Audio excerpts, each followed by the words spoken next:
Okay, it says on live here.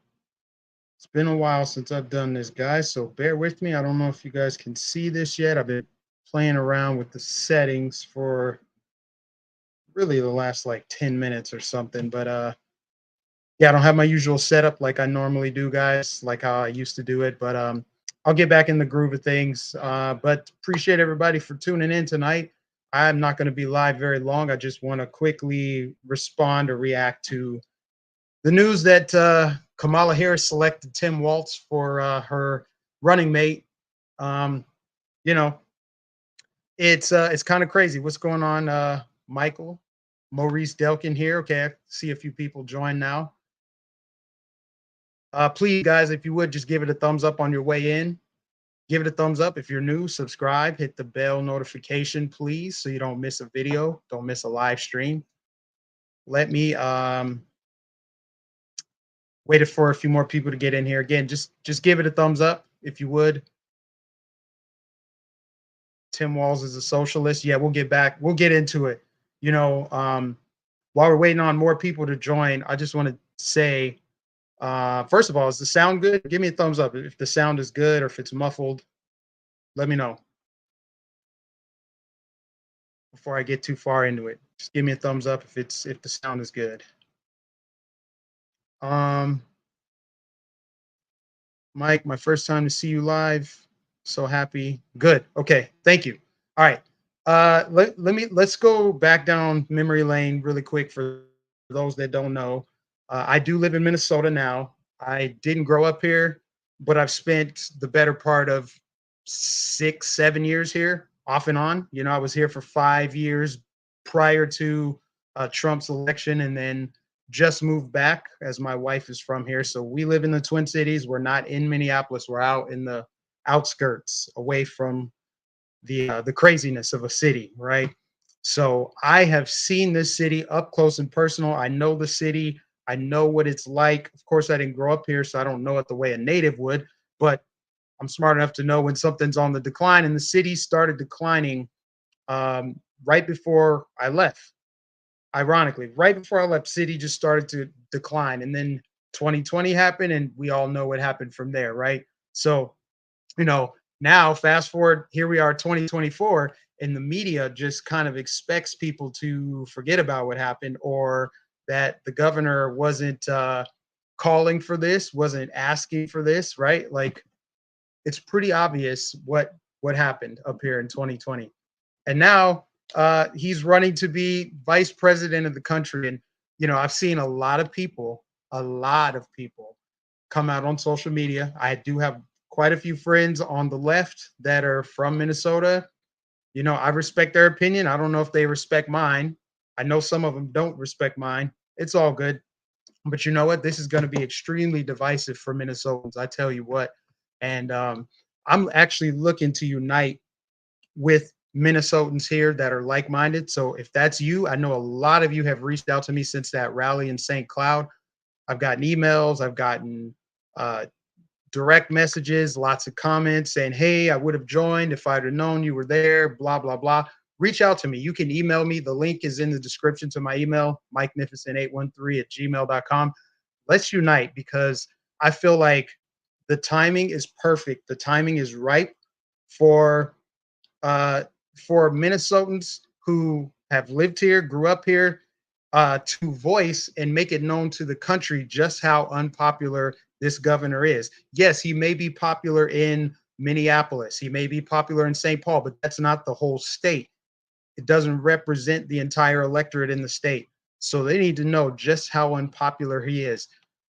This is a golden opportunity to get involved, be united. So if you're from Minnesota, reach out. Now, let's get into it a little bit here.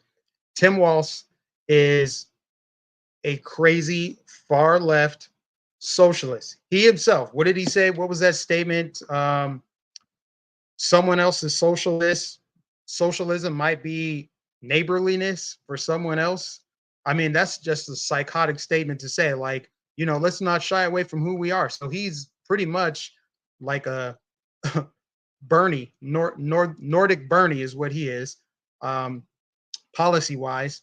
And yeah, all it is to me, I feel like it's just Kamala doubling down on who she really is. Now the wolves coming, the veil's being lifted. We know who Kamala is. She can't really run as a moderate.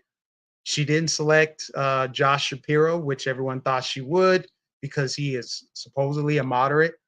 So she went and chose Tim Walz, which is just crazy. The farthest left guy out there. So that tells me they're trying to placate to the far left, and that is scary as hell when you think about it for the country. Is they don't care about the moderates, they don't care about independents, they care about the farthest left of the party, right?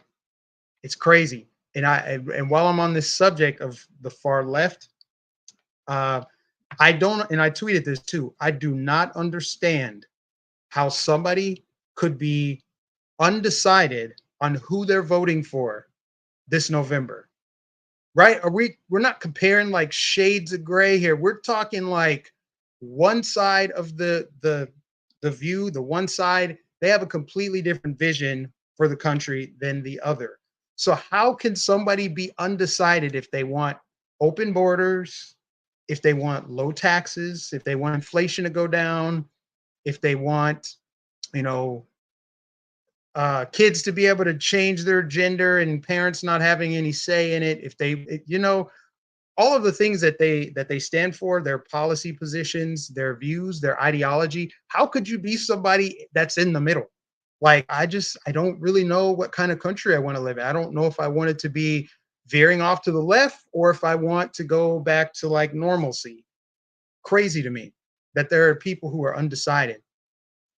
Um, but I want to read off to you if you haven't seen yet. I'm going to go to my Twitter page here.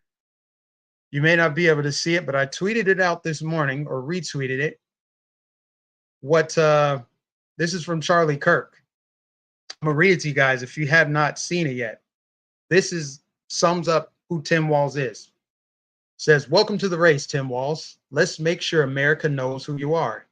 You helped ignite George Floyd riots, the worst in the country in decades. While Minneapolis burned, you stalled on deploying the National Guard for an entire day, blaming the city for not submitting the right paperwork. You let your daughter leak the Guard's deployment plans online so that rioters would know how long they had to loot the city with impunity. Minneapolis is a war zone because of you." Fact check true. Just days after the attempted murder of Donald Trump, you called him and his supporters fascists, egging on the same rhetoric that led to him being shot in the first place. Fact check true. You have overseen some of the most radical youth trans surgery laws in the country. Under your leadership, teenagers can get their breasts chopped off, get sterilized, and your government calls it health care. You have the most radical abortion laws in the country, zero limits. Every year, 5 to 6 babies are born alive and then murdered legally under laws you support. On immigration, you famously said you wanted to provide a ladder so invaders can come over Trump's wall. You are a radical open border zealot. You oversaw the single worst fraud of the COVID era, the Feeding Our Future case. Thanks to ineptitude at your Department of Education, criminals stole $250 million of taxpayer money to spend on luxury cars, houses, and vacations. Again, fact check true. Also during COVID, you approved $500 million in hero pay for frontline workers, only to have 40% of that money go to people who were ineligible or in many cases, literally deceased. In the House, you were Pelosi's sidekick and did whatever the Democrats demanded. You will try and disguise yourself as a folksy Midwestern moderate. In reality, you are a white male version of Kamala Harris, radical, inept, undeserving to be in leadership. Make this go viral, ruin their honeymoon. Let's educate millions because the media will not. I think that about sums it up. If there's anybody watching from Minnesota that was anything left out there. Oh, I suppose there's a couple of things that have been left out. I didn't know anything about Tim Walz, really, like his record, anything like that. I just really, my interaction with him had to do with the riots of 2020, some of his other views that have come out. But the DUI where he was going like 96 in a 55, and he still apparently to this day denies it. I mean, these are all skeletons that are going to come out. And I know that people who support Tim Walz think he's great are not going to acknowledge it. They have nothing to say. They'll point the finger back at Trump. Look, none of these candidates are perfect. Nobody's perfect, right? But let's not deflect. Let's not deflect here, right? This guy's radical. He's got some crazy views. And if he had it his way, the country would reflect what Minnesota is now. A high tax state, Minneapolis, whether you live there or not, you know what the city is going through. You could see crime statistics. You don't need to actually live there to know it. They said Luciano said Mike they would not have chosen him unless he was a radical. Well, I mean, I guess that's partially true, but at the same time, he can't mask as an independent or a moderate. You would think the smart play would be to nominate somebody that could masquerade as a moderate, because you have to appeal to the moderates. The majority of the people in the country are probably moderate, if not kind of slightly leaning to the right. I mean, at least at this point, because Overton window has swung so far left that a lot of positions are on the right by default because they just keep going left. The left has no bounds. No matter how left they can seem to go any like further than that. Just my thoughts, man. So, yeah. And a lot of people are thinking that this is pretty much in the bag for Trump now. Like, oh, this just solidified the election. Let's not get ahead of ourselves here because we know what they're probably going to do come election night. Pretending otherwise is just dishonest, right? I mean, we went from stop the steal to Trump 2024. I don't know when that shift happened, but I with the way that at least the way they're portraying the polls. I know some people say they don't believe in polls, but the way that they're managing the perception of those that may not be paying attention is that wow, Kamala Harris really tightened up the race in all these swing states. It's a toss up. That would be the ideal situation for some shenanigans to go down on election night. So I'm just saying that's kind of what it's looking like, and I wouldn't be shocked if we saw some more of that. Whereas with Biden, you couldn't really do that. You couldn't pull that off with Biden. That's not a thing that was going to happen because it was so painfully obvious that he was on the decline. And so it would be hard to be like, oh, it's a toss up. Biden's really, him and Trump are polling neck to neck in the swing states. That's not a thing that was going to happen. So now, what they got this new candidate, they got Kamala. They're calling it the sugar high, the honeymoon phase. That's all they need. I mean, the election's 3 months away. She has yet to answer any questions. She has yet to go off script. They're pretty much got her in bubble wrap. So all we pretty much have right now are old clips of her, cringe stuff, her laughing and saying crazy stuff. But she hasn't answered any tough questions. They kind of just want you to forget that she's actually in the White House right now, or she's basically in power right now. They want you to forget that she's one half of the Biden-Harris administration. They want you to think she's separate from that, And it's funny because I saw her Georgia rally, her talking about what she's gonna do. If I'm elected, I'm gonna do this. It's like you're in office right now. Your administration is in office right now. So why do you need to be elected to do anything? Do something now if you really care. It's a whole nother story. We know that they don't care. It's all about just getting in power. So yeah, 91 days left. And they are going to do whatever they can to hide her the same way they hid Biden in his basement in 2020. They used COVID as an excuse to hide him. He did those little press conferences with the circles and like 8 journalists there, 8 reporters. That was it. They're doing the same thing for Kamala, except they want her out and about moving. They want to show her going up and down the stairs, the Air Force One, making it look like, to provide some contrast. Like, look, she's not Biden. She's alive. Look, vote for her. On top of the whole, vote for her because she's a black woman. Vote for her because she has a vagina and her skin has melanin in it. That's why she should be voted for. I looked at her campaign website. There were no policies. Matter of fact, let's look and see if anything has changed since the last time I looked. I look to see what are her policies. We know that they're Biden's policies, right? We know that. But if she's going to pretend like people are should vote for her, we should see some policies. Okay, right when you go to her page, it's give us money immediately. Um, okay, now they got some stuff on here. It took them until probably today. I don't know. I haven't looked since probably last week sometime. There was nothing on this website, y'all. Nothing. There was a picture of her. There was something about donate, but nothing about policies. So she's just been out there talking, having twerk concerts and, galvanizing those that are just go the direction the media tells them, but no policies.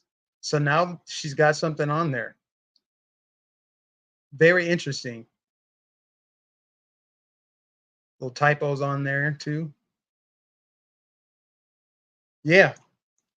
Anyway, I mean, that's pretty much all I had to say. I just wanted to react to the fact that Minnesota is going to be in the political spotlight a lot between now and the election. I said a couple weeks ago when I first got back into the live streaming thing, like, man, I would like to get involved, and now I feel like I have some red meat now.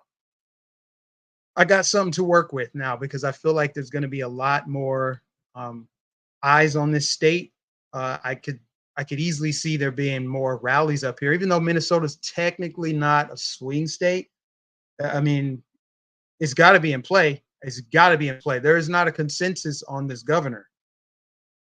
So now I feel like I'm in the thick of this fight, and I feel like I want to unite with Minnesotans up here, and let's show the country what people really think of Tim Walz up here, because we know the media is just going to make it look like the guy is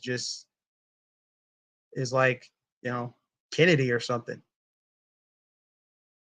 Let me read a few comments and then I'll get out of here because it's kind of late. I don't like the streams to be too long these days. I think at some point after my daughter's born, there's going to be more time for me to do some live streaming, probably in the middle of the day, like I used to do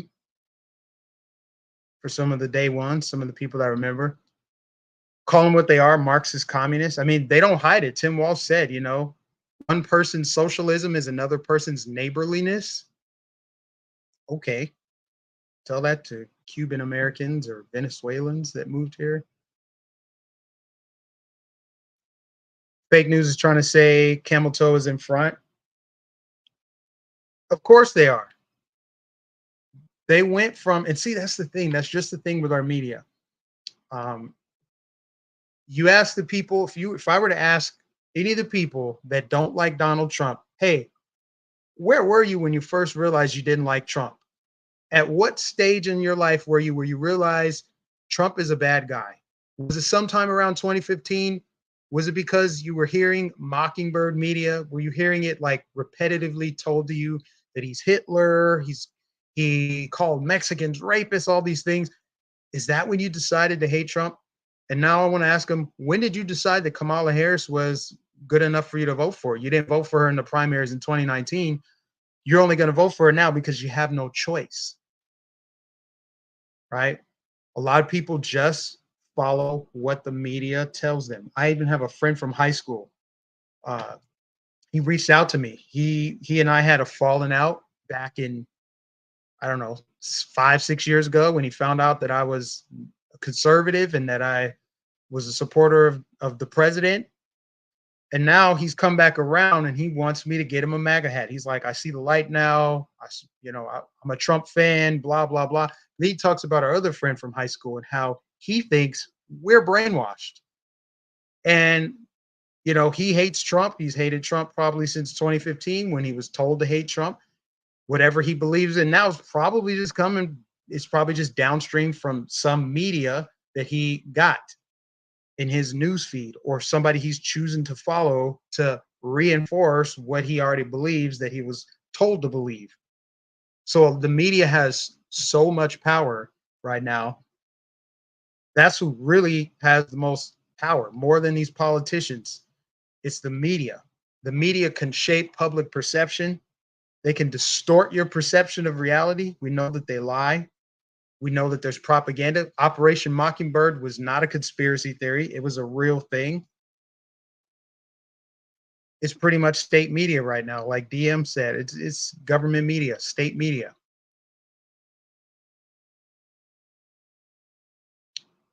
Uh, yeah, tampon Tim. That's another thing too. He signed into law some bill where boys' bathrooms have to have tampons in them. This is insane, and they're calling you weird. That's what it. That's what's so crazy, right? They invert reality. JD Vance is weird as they show a picture of him, his wife, his two children. They say that's weird, but Kamala Harris standing next to a drag queen dressed like a demon clown is not weird. That's normal. That's progressive, guys. Tim Walz's wife. Did you see the video of Tim Walz's wife talking about when the BLM riots were happening in Minnesota? I just opened my window and I could smell tires burning, and I left my window open as long as I could so I could just bask in the moment. Hey guys, they're saying that's normal, but you're weird. You're weird. They're normal. You're weird. Trump is weird. JD Vance is weird. What Kamala Harris is doing is totally normal. Going on RuPaul's drag show with the kid there, that's normal, right? Let me see if I can find that video. And I don't know if I can even play it uh, with the sound on because I don't know if it's connected right to my thing here. You have to let me know if you guys can hear it.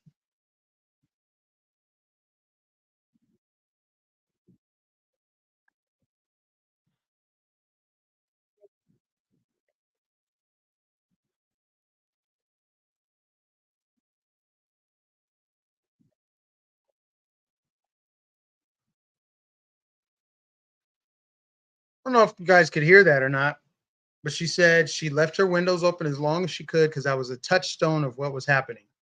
Oh, you couldn't hear it. Okay, yeah, that's probably it. Probably has something to do with the sound because I don't have it connected the way that I used to. But I'll get that figured out. I'll probably even go back to the paid version of StreamYard just because there's more features there. But you guys get the gist. Actually, for those that couldn't hear it, I think we'll do it this way. This way, I'm pretty sure you'll be able to hear it.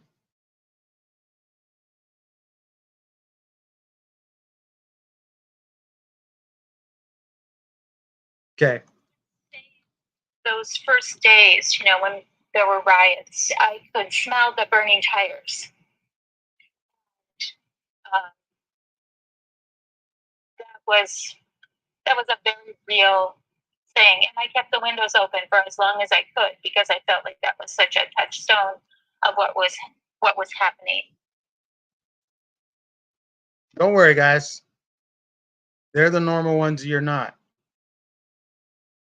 It's crazy. And remember, they're still calling Trump and his supporters fascists. There's people calling them racist. They're still trotting out the Nazi stuff. I mean, that's where our country is right now. It's super divided. Super divided, y'all. But anyways, I'm gonna cut this short. Like I said, we're almost at 30 minutes. Just wanted to keep it short and sweet. There's gonna be more to say soon as we move through this process with now that she's got her running mate. We'll see we'll see where this goes, but it's gonna get interesting. So y'all stay tuned. I appreciate everybody for tuning in. If you haven't yet, please give it a thumbs up, like. Subscribe if you're new, hit the bell notification so you don't miss a live stream. I will catch you guys in the next one. See ya.